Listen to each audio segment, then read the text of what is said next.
السلام علیکم، welcome to my YouTube channel unique think 786۔ آج کا ہمارا ٹاپک ہے حقوق العباد یعنی کہ ہیومن رائٹس۔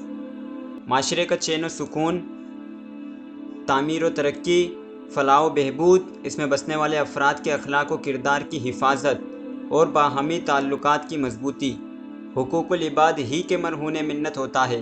اس لیے مختلف تہذیبوں اور معاشروں میں انسانی حقوق یعنی ہیومن رائٹس کی حفاظت کے لیے مختلف قوانین رائج ہیں، مگر دین اسلام کو انسانی حقوق کے تحفظ میں سب پر برتری حاصل ہے، کیونکہ اسلام وہ واحد مذہب ہے جس نے نہ صرف حقوق العباد کی اہمیت پر زور دیا بلکہ ان کی ادائیگی نہ کرنے والے کو دنیا اور آخرت میں نقصان اور سزا کا مستحق بھی قرار دیا۔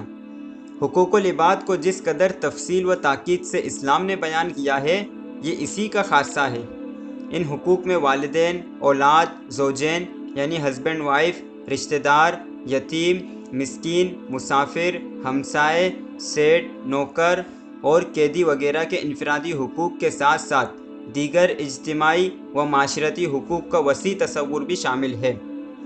حقوق العباد کا معنی و مفہوم حقوق حق کی جمع ہے، جس کے معنی ہے فرد یا جماعت کا ضروری حصہ، جبکہ حقوق العباد کا مطلب یہ ہوگا کہ وہ تمام کام جو بندوں کو ایک دوسرے کے لیے کرنے ضروری ہیں۔ ان کا تعلق چونکہ بندے سے ہی ہے، اس لیے ان کی حق تلفی کی صورت میں اللہ پاک نے یہی ضابطہ مقرر فرمایا ہے کہ جب تک وہ بندہ معاف نہ کرے، معاف نہ ہوں گے۔ حقوق العباد کی اہمیت کا آپ اس بات سے بھی اندازہ لگا سکتے ہیں کہ حقوق اللہ کے ساتھ ساتھ حقوق العباد کی ادائیگی بھی در حقیقت راہ نجات ہے، کہ اللہ پاک نے قرآن پاک میں کئی مقامات پر حقوق العباد کی ادائیگی کا حکم فرمایا ہے۔ ایک جگہ فرمایا جس کے ترجمے کا مفہوم کچھ یوں ہے: اور رشتہ داروں کو ان کا حق دو اور مسکین اور مسافر کو۔ حقوق العباد ادا کرنا اللہ پاک کے نیک بندوں کی صفت ہے۔ کامل مسلمان ہمیشہ دوسروں کے حقوق دبانے یا انہیں تلف کرنے سے بچتا ہے۔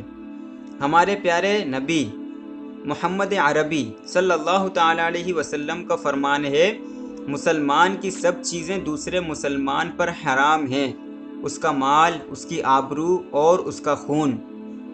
حقوق العباد کی ادائیگی میں غفلت برتنے سے معاشرے کا امن و سکون برباد ہو جاتا ہے۔ ہر کسی کا حق اسی دنیا میں ہی ادا کرنا آخرت میں ادا کرنے کی نسبت بہت آسان ہے، کیونکہ اگر حقوق معاف کروائے بغیر اس دنیا سے چلے گئے تو 1 روپیہ دبانے، کسی کو ایک ہی گالی بکنے، محض ایک بار کے گھورنے، جھڑکنے اور الجھنے کے سبب ساری زندگی کی نیکیوں سے ہاتھ دھونے پڑ سکتے ہیں۔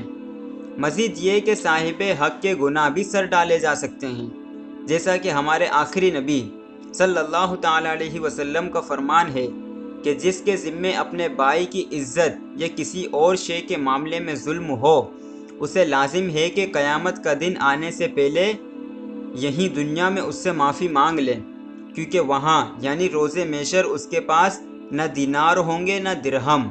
اگر اس کے پاس کچھ نیکیاں ہوں گی تو بقدر اس کے حق کے اس سے لے کر اسے دی جائیں گی، اگر اس کے پاس نیکیاں نہ ہوئی تو اس مظلوم کے گناہ اس ظالم پر رکھے جائیں گے۔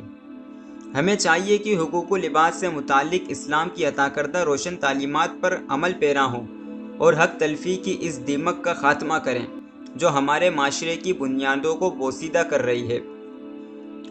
حقوق العباد کے متعلق مزید معلومات کے لیے آپ ان کتب کا مطالعہ کر کے بھی اپنے آپ کو حقوق اللہ کی حق تلفی سے بچا سکتے ہیں۔